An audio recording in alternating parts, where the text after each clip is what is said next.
Hola hermanos, el día de hoy, 6 de octubre del 2020, es martes de la 27ª semana del tiempo durante el año. Vamos avanzando en esta semana 27. Bueno, hoy no hay memoria obligatoria, hoy es día de San Bruno de Colonia, el fundador de la Cartuja. Vamos a aclarar de dónde sale este nombre porque hay algunos que casi lo dicen con un tono un poco despectivo y es muy lindo realmente.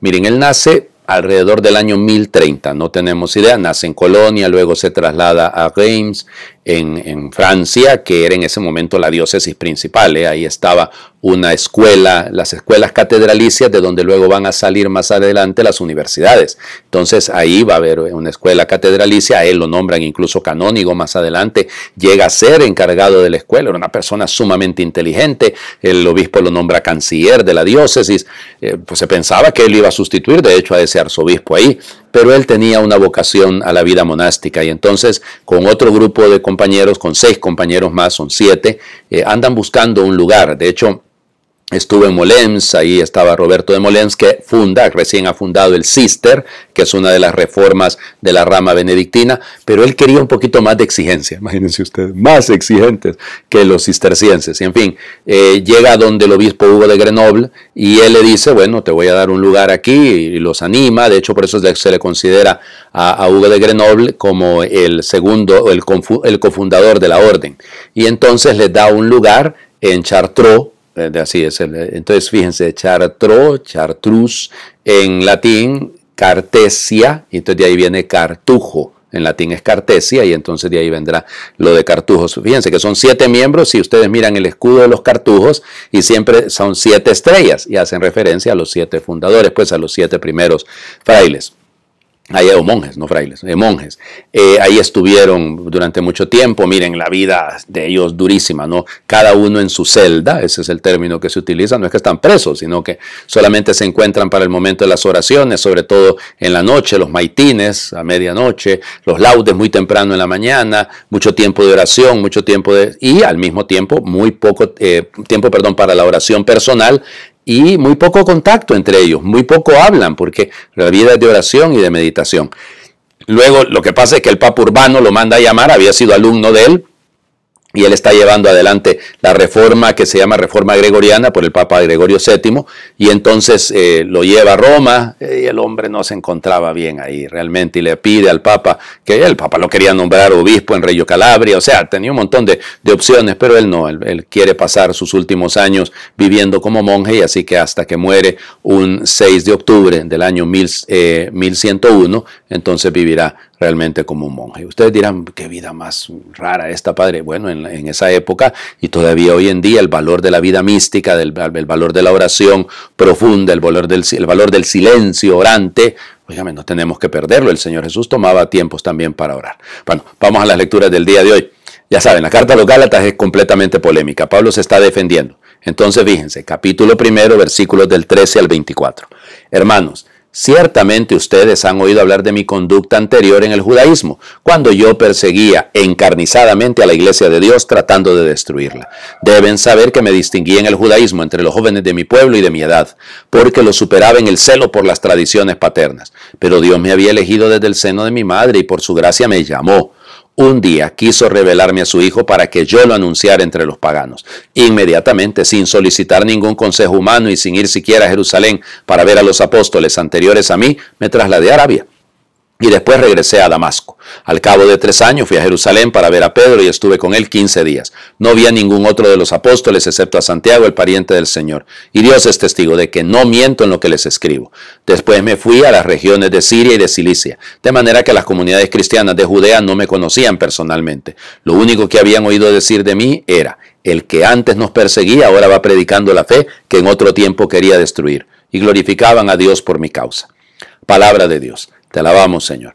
El mismo hecho de la polémica con los Gálatas obliga a Pablo a sacar el currículum, a sacar la hoja de vida, ¿verdad? Decir, miren, este soy yo. Es cierto, ustedes saben que yo perseguía a la iglesia, pero realmente yo era un judío de cepa, me distinguía entre los jóvenes de mi edad, dice Pablo, era defensor a rajatabla de las tradiciones paternas, sí, pero el Señor me llamó. Y lindo esto, me eligió desde el seno de mi madre, Él me llamó. Es vocación, pues, es una vocación. Alguien lo ha llamado. Pablo se sabe llamado por Dios, se sabe invitado por Él. Y fíjense, nos cuenta incluso eso que ya les digo, ¿no? Que algunos piensan que Pablo lo tumbaron del caballo, no sabemos si era un caballo, puede haber un burrito, en un camello, a saber qué, pero sí es que se cayó de la cabalgadura, dice el texto, de donde iba montado mejor. Y entonces, bueno, inmediatamente lo vemos al día siguiente o a los 3 días después de que lo bautiza Ananías ya predicando. No, Pablo se fue al desierto del Arabá. El Arabá es el Mar Muerto. Entonces, Arabia es todo lo que queda abajo del Mar Muerto. Lógico, ¿no? En esa zona donde estaban los esenios, ahí se va Pablo, ahí se estuvo al menos 2 años y medio, 3 años, luego sube a Jerusalén a encontrarse con Pedro. No le ha de haber ido muy bien, porque vamos, Pedro también tenía sus dudas, y no, a saber si no ha cambiado, y Santiago, que era todavía más aguerrido. Y lo que no nos cuenta es que luego se fue sencillamente para su casa, se fue para Tarso. Entonces por eso él habla de las regiones de Siria y Cilicia. Cilicia es precisamente donde queda Tarso, y entonces Pablo estuvo ahí. ¿Cuánto tiempo? Hasta que lo fue a buscar Bernabé, sencillamente. Pero se la tomó con calma, ¿eh? O sea que ya les digo, hay algunos autores que hablan de 15, 16 años que Pablo estuvo en esa situación, hasta que Bernabé lo fue a buscar. Pero miren, no oculta su pasado. No lo tapa, o sea, una de las cosas que ocurre muy a menudo es que cuando usted proclama la palabra de Dios lo desacreditan, en nuestro tiempo cualquier calumnia, cualquier invento, si usted defiende la vida, en estos días hay campañas a favor de la vida, lógicamente, en el mundo entero, hay que desacreditar la iglesia, hay un montón de pedófilos, esos curas son pederastas. Entonces, ¿qué tiene que ver una cosa con otra? Digo, claro que ha habido crímenes en ese sentido entre mis hermanos sacerdotes, pero no somos todos, pues, pero hay que desacreditar. Hay que tirar toda la tierra, la volquetada de tierra, dicen en mi pueblo, en contra de porque está predicando, está hablando en contra de lo que un sacerdote que defienda la justicia, que hable en contra de la corrupción, aunque respete, pero no le va a gustar a los corruptos. Ya, entonces véngase, se van a inventar cualquier cosa, le van a sacar ahí un poquito de basura por algún lado. Eso es. Pablo le está pasando una cosa similar. Los intransigentes gálatas, los rigoristas gálatas, los conservadores gálatas van a hacer eso. El evangelio es otro evangelio bello, cuidado, pero hay que leerlo con calma, porque resulta ser que ayer hemos escuchado de la parábola del samaritano y miren lo que escuchamos hoy. Lucas, capítulo 10, versículos del 38 al 42. En aquel tiempo entró Jesús en un poblado, y una mujer llamada Marta lo recibió en su casa. Ella tenía una hermana llamada María, la cual se sentó a los pies de Jesús y se puso a escuchar su palabra. Marta, entre tanto, se afanaba en diversos quehaceres, hasta que acercándose a Jesús le dijo: Señor, ¿no te has dado cuenta de que mi hermana me ha dejado sola con todo el quehacer? Dile que me ayude. El Señor le respondió: Marta, Marta, muchas cosas te preocupan y te inquietan, siendo así que una sola es necesaria. María escogió la mejor parte y nadie se la quitará. Palabra del Señor. Gloria a ti, Señor Jesús. Bueno, ¿cómo hacemos? El mismo capítulo 10 nos habla de la parábola del buen samaritano. ¿Qué hay que hacer? Que hay que acercarse al que sufre, que hay que servir, que hay que curar, que hay que sanar. Y ahora el Señor Jesús dice que la mejor parte la ha tomado María, que está sentada a los pies, inactiva, solamente escuchando. Ahí es donde está el problema. Y fíjense que a lo largo de la historia se ha visto a Marta y a María como opuestas, ¿verdad? O sea, una cosa es la actividad, el activismo es negativo, y el pasivismo también es negativo. O sea, el espiritualismo también es negativo. Hay que encontrar un equilibrio. Yo creo que el hecho de que estén en el mismo capítulo estos relatos nos ayudan a equilibrarnos. Claro que hay que hacer. O sea, de hecho la pregunta que el Señor Jesús recibió ayer, ¿no? El maestro de la ley le dijo: ¿qué he de hacer para ganar la vida eterna? Y lo último que escuchamos ayer es: vete o anda y haz tú lo mismo. Haz, hacer. No escucha tú, haz, sí. Pero el activismo, o sea, estar metido en un montón de cosas al mismo tiempo, tampoco es sano. Uno se descentra, pierde el centro, pierde el horizonte. Es necesario el otro equilibrio. Es necesario poder encontrar este balance, si lo quieren, entre la vida activa y la vida contemplativa, así como San Bruno. Y entonces, vuelvo al tema. Lo doloroso es que Marta casi está regañando a Jesús. Dile que me ayude. Casi le está dando órdenes al Señor Jesús. Ese es el problema en los activistas, ¿verdad? Que siempre tienden a olvidar la oración. La oración para después. Hay que cambiar el mundo, hay que salvar al mundo. El Redentor ya vino, se llamaba Jesús de Nazaret, no es usted.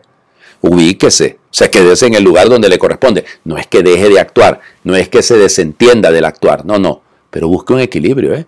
Es necesario el equilibrio, la vida de oración que alimenta la vida activa y la vida activa que se refugia en la oración. En ese equilibrio habremos encontrado la mejor parte, porque fundamentalmente somos discípulos, no somos trabajadores sociales. No estoy con eso despreciando a los trabajadores sociales, a lo que me refiero es, lo nuestro es escuchar la palabra para ponerla en práctica. Pero por eso la mejor parte sigue siendo esa, estar a los pies del maestro como discípulos, para desde ahí tomar energía y fuerza para transformar el mundo a la manera de Cristo. Bueno, les invito para terminar, mis disculpas, oigan, los últimos días, ¿cuánto tiempo llevo ahorita? Discúlpenme, ya me pasé de los 10 minutos, es lo que les digo, pero los últimos 2 días, óigame, el domingo y el lunes, realmente, mil disculpas, oigan, 15 minutos, no, perdonen que abuse tanto de su bondad. Señor, mi vida no es vida auténtica, porque vivo deprisa, porque huyo del silencio, porque prefiero tener a ser. Pongo condiciones porque sospecho de ti, Señor, porque aborrezco el riesgo de optar y renunciar. Así, Señor, nunca conoceré, por más que lo intente, ni el sabor de la paz, ni el precio de la alegría, ni el sentido de las lágrimas, ni el gusto de la vida, ni el encanto de la amistad, ni el valor del silencio, ni el milagro del amor. Por eso te pido, Señor, que tu Espíritu me ayude a crecer en serenidad y silencio, en contemplación y escucha, a tener valor para fiarme de ti, avanzando por el camino que me señalas y renunciando a todo lo que me aleje de ti, a entregarme sin condiciones del todo y para siempre. Amén. Que Dios les bendiga. Feliz martes para todos.